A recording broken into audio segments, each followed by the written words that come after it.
Aloha and welcome to the Perennial Omnist POTcast. I am your host, Katie, and this is going to be a fairly short but quick introduction to what we're going to be offering in the future. This is inspired by my son Jasper, who has long had dreams of being a YouTube star, starting his own YouTube channel, and it is something that I have been holding the reins back on, so to say. But this year, moving into 2026 and the year of the Lunar New Year of the Fire Horse ahead, I have decided to let the little wild stallion go. And as children tend to do, and being a mother, I'm along for the ride. So it has sort of, in many ways, encouraged me to also pursue dreams that I had kind of packed away in the closet. And so here we are. I'm gonna start myself off by just doing a quick little glossy. This is a homemade lip gloss that I make. It is with moringa, MCT, and locally infused honey, beeswax, vanilla, and rose essential oil. As you'll see, there's two different colors going on here, and I picked this particular gloss out because I felt like it was appropriate for the Capricorn season, which is what we're going to be talking about in this evening's Perennial Omnist POTcast. I did not think that I was going to get around to doing Capricorn, actually. So I pre-recorded an Aquarius podcast. And so I get into a lot more explanations in that I'm going to jump into here. I have been oscillating on what day I wanted to be launching these offerings. And here we are on January 15th, which is a Thursday evening. You can see my little moon calendar that I make right up there. And the moon is currently transversing through the sign of Sagittarius, the Archer.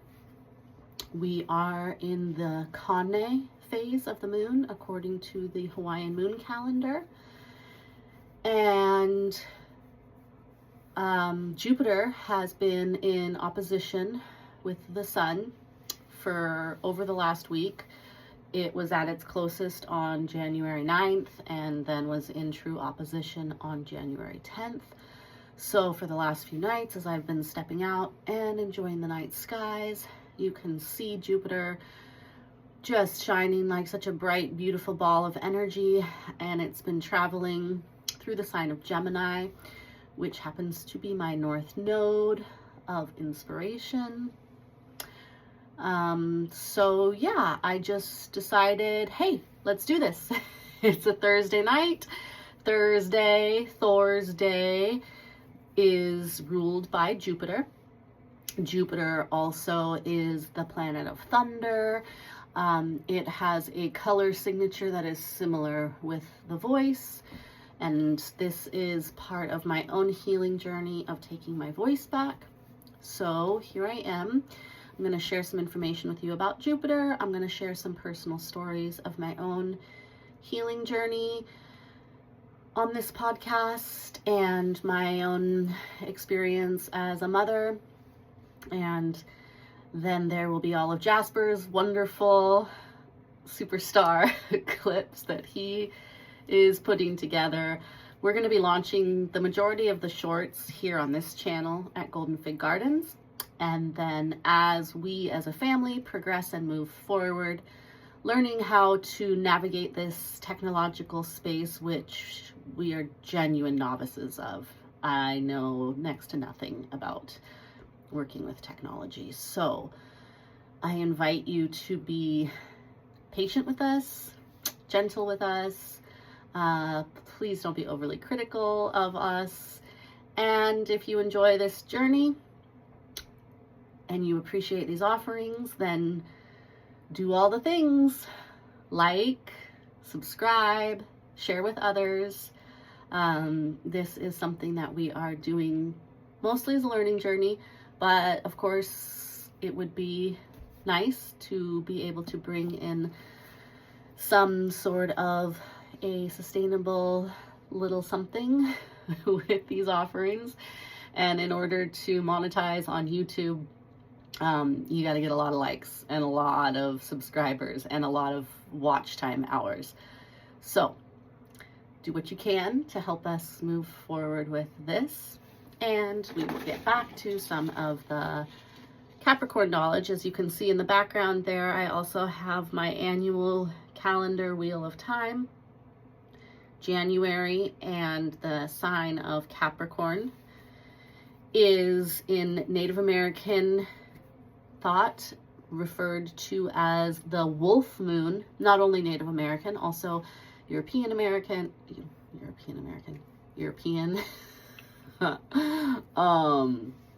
and it is called the wolf moon because at this time of year, it is said that the wolves were so hungry that they would often brave entering the villages of people.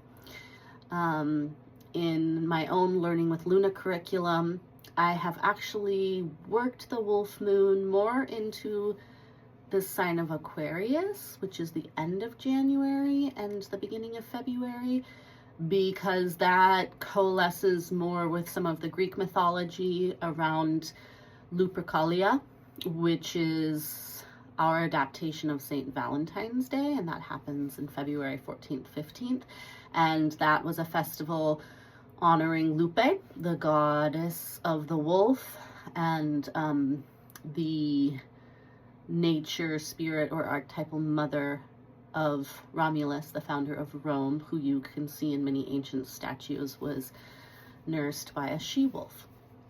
However, in this Capricorn recording, I decided to rock the wolf mask, and we, as a Learning with Luna homeschool family, have been really getting into reading a lot of books about the wolf, about dogs, about the horse, because we are going to be entering into the year of the fire horse, as I said, in the Lunar New Year ahead.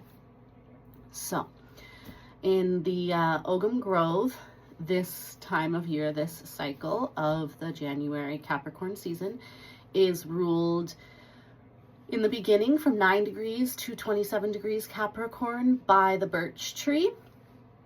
And then the end of Capricorn from 27 degrees Capricorn to 15 degrees Aquarius is ruled by the rowan tree. We know Capricorn to be a cardinal earth sign, which is ruled by Saturn. And that information came from the Ogham Grove by Yuri Lurch. It's an incredible book. I highly recommend it. He also has an amazing YouTube channel that I've been learning a ton from lately. So shout out to Yuri. Thank you so much for sharing. I love watching the videos, and I go back years because every year he offers something new. Last year he was working through the archetypal gods and goddesses and the deities associated with each of the trees of the Ogham Grove. The year before that, he went through all of the herbs, which, being a gardener and herbalist, I found that to be very interesting. Along with being a gardener and herbalist and someone who greatly loves learning from the zodiac, the central circle of that wheel there is an image that I took from Santos Bonacci and his Universal Truth School. He is another lecturer that I have been gleaning a great amount of knowledge from as well. And he is wonderful at referencing books in all of his lectures. So I'm one of those people who he will share a book and I'm like, where can I go get my hands on it? I love our local library. We are great supporters of our library, and the library in my mom's small town has what is called the Bottom Shelf, and it's a secondhand bookstore where you can get books for like $1 a piece. And so that is one of our favorite family field trips. Whenever we go down to visit Grandma, I come back home with like a wagon load of books. So I will be sharing my bibliography notes in future videos and also letting you know where I have sourced and referenced all of the information that I'm sharing with you guys from, because as always, I'm a student of all of this. I don't claim to be giving advice to anyone. This is just my own personal journey, what I've learned, and what I am now braving to share with the world. So I hope you appreciate and enjoy. A project that I was very inspired by some years back was to actually, I was learning from this book, The Zodiac and the Salts of Salvation. Some very interesting knowledge because I love making herb salts.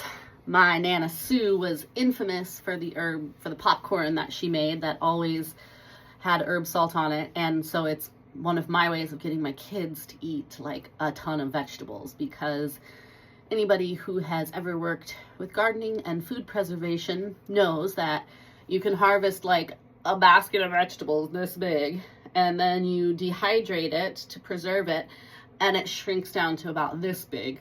And then you take your dehydrated food and you powderize it, and it shrinks down to about this big. And so I have found that herb salts are an incredible way to make sure that my kids are just getting a powerhouse of vegetables that otherwise they might, nitpick out of their pasta or off their pizza or out of their tacos or whatever. Like, I don't want cauliflower, I don't like kale.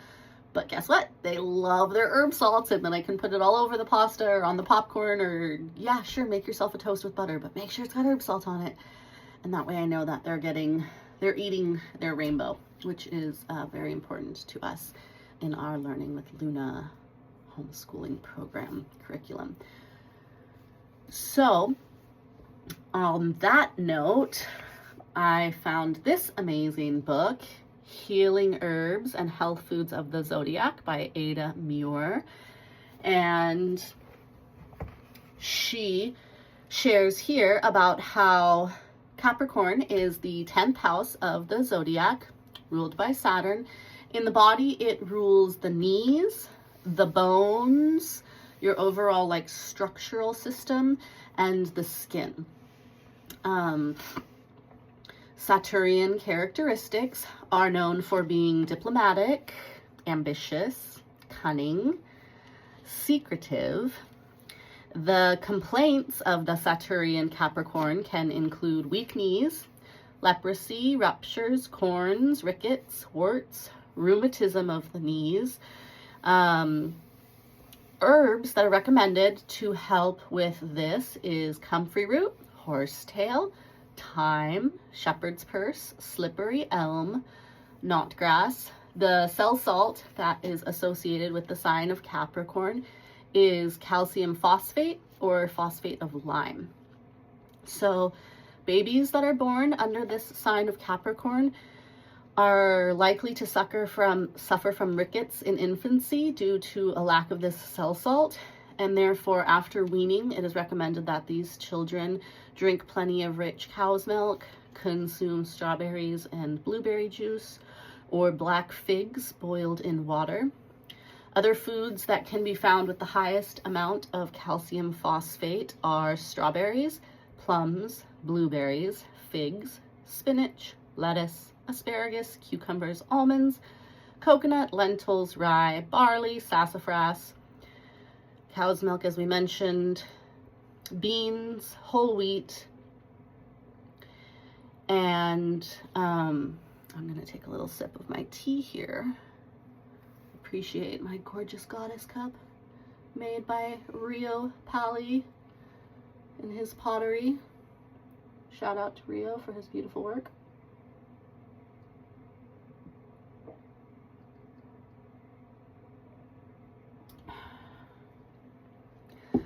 And I will take this moment to also promote and advertise this lovely herbal tea blend that we made here at Golden Fig Gardens. I call it Lymph Love. As you can see, there's some beautiful rose petals in there. And the main ingredient that is incredibly cleansing and stimulating for the lymphatic system is figwort. So I have been dealing with a little bit of an issue, a psychosomatic, so to say, issue on the heart side of my throat, which is where this herbal tea is helping me. Also, my son is helping me by encouraging me to just let it flow and let it go and share. And so here I am sharing on my own personal note of sharing, and under this sign of Capricorn, I also want to call attention in a deep place of just total gratitude and thanks, because this book right here, Motherhood by Lisa Marchiano, Facing Motherhood, Facing and Finding Yourself, I was invited into a motherhood therapy group, and I will, in respect for the container of the space, only share a little bit of what this book has evoked in me and my own journey. But in the last chapter that we went through as a group on this book, she brought up the sulky versus farmer archetype. And that really, really hit home for me, because I spent a good portion of my youth living in the islands of Hawaii. I absolutely love and respect the Hawaiian culture so deeply, and that is why I have been so influenced, even since I left, to continue learning all that I can from that powerhouse of cultural wisdom that the islands are. I also am by a sun sign Pisces, so spent a lot of my life associating with my sulky self and falling in love with my partner, Noah, and taking the leap of faith to move here into our current home place of Round Valley, and committing to the farming life. That dynamic, the sort of polarity of the way that those two archetypes were brought up in this chapter, it brought up a lot in me. And I began reading the chapter and was contemplating on the questions at the beginning of, as we had entered into Sagittarius season. And my son is a Sagittarius, my mother-in-law is a Sagittarius. Very big, fiery personality types that I love so dearly. They teach me so much in this life, but they can definitely challenge me. And so this particular digestion of this chapter at that time and space, the best way I can describe it was that it had me steaming. Like, it just was boiling and bubbling up all of these feelings that had, maybe kind of calcified in me and needed that heat and that movement. But it was just a lot. Like, I wrote almost 10 pages of journaling in response to the questions at the end of this chapter. And I was like, oh Lord, I'm not gonna dump all of this into the therapy group. That's too much, Katie, too much. So I was stalling on answering the questions because I just didn't want to be that much. And then I had this really, really powerful breakthrough right after the winter equinox, when we went past that tipping point of the lengthening of nights and the shortening of days, and it was the longest night of the year. And we live in this amazing, special village of a family Ohana community, where many of us homeschool and non-homeschool families have a tradition that we have maintained going all the way back to the Forest Preschool Earth Stars, which was started by Jessie, Rio's partner. Once again, shout out to all the people who have guided me on this journey through life. And it's a winter spiral ceremony where the kids spiral in and they get their little candles lit, and then they spiral back out to carry their light on this darkest night back out and share it with the world.